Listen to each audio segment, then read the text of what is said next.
बिस्मिल्लाहिर्रहमानिर्रहीम। अस्सलाम वालेकुम दोस्तों, उम्मीद करता हूँ आप बिल्कुल ठीक ठाक होंगे। दोस्तों आज है 4 अक्टूबर सन 2024 और दिन है जुमा का। आप तमाम दोस्तों को हमारी तरफ से जुमा मुबारक हो। दोस्तों आज की इस वीडियो में मैं आपके साथ शेयर कर रहा हूँ ओमान की और इंटरनेशनल न्यूज़। जो इंटरनेशनल न्यूज़ है वो शादी पर जो जहेज़ दिया जाता है वो एक जो अलग टाइप का जहेज़ दिया गया है, इसके हवाले से भी आपके साथ थोड़ी सी जो मालूमात है वो शेयर करूँगा। तो चलिए स्टार्ट करते हैं। आज की जो नंबर 1 पर न्यूज़ है वो है जी इंडियन एम्बेसी जो मस्कत के अंदर मौजूद है उसके हवाले से एक अपडेट है। और ये अपडेट के मुताबिक जो है वो 4 अक्टूबर से लेकर 6 अक्टूबर तक जो है जो भी उनकी पासपोर्ट रिलेटेड सर्विसेज हैं वो मैसर नहीं होंगी तमाम इंडियन दोस्तों के लिए। अगर कोई भी हमारा दोस्त जो है वो इंडियन दोस्त है वो ये वीडियो देख रहा है, तो अगर उसने कोई प्लान बना रखा है 4 अक्टूबर से लेकर 6 अक्टूबर तक अपने पासपोर्ट के रिलेटेड कोई सर्विस हासिल करने के लिए, तो वो मैसर नहीं होंगी। बाकी जो 4 अक्टूबर शाम 6:30 से ये सर्विस बंद होगी, यानी ये ओमान के टाइम के मुताबिक आपको बता रहा हूँ कि 4 अक्टूबर शाम 6:30 पर ये सर्विस बंद होगी।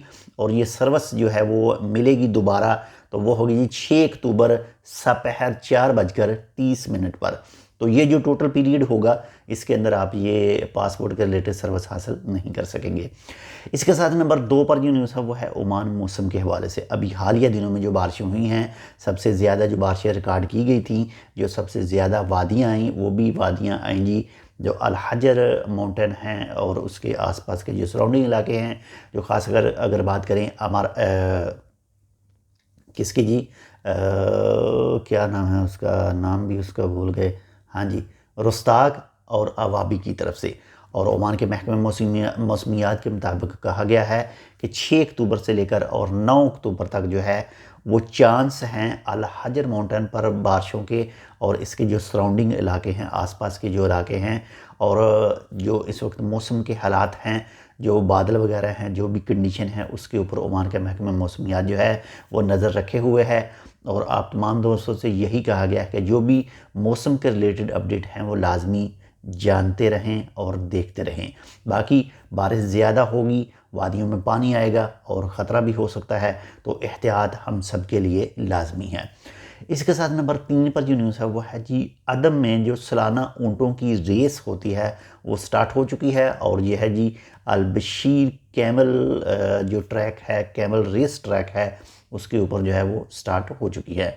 इसके साथ नंबर 4 पर बात करते हैं जी एक मुख्तलिफ़ किस्म का जहेज़ के सामान के हवाले से। बोलीविया में एक इज्तिमाई शादी हुई और उस इज्तिमाई शादी में जो है जो जहेज़ दिया गया वो जहेज़ में प्याज थे, आलू थे, नमक था, सब्जियों के पैकेट थे और साथ में गोश्त और इसके साथ ही कुछ तेल वगैरह के जो डब्बे और कोला वगैरह भी दिया गया, ताकि फौरी तौर पर जो है वो उनको पका कर दिया जा सके। तो ये थी आज की 2 से 3 मिक्स न्यूज़ और 1-2 इंटरनेशनल न्यूज़। उम्मीद करता हूँ आपको पसंद है कि पसंद है तो लाइक कर दीजिएगा। चैनल सब्सक्राइब नहीं किया टेक विद उर्दू को, तो आप टेक विद उर्दू को सब्सक्राइब कर सकते हैं। मिलते हैं इंशाल्लाह आपसे दूसरी अपडेट के साथ, तब तक के लिए अल्लाह हाफ़िज़।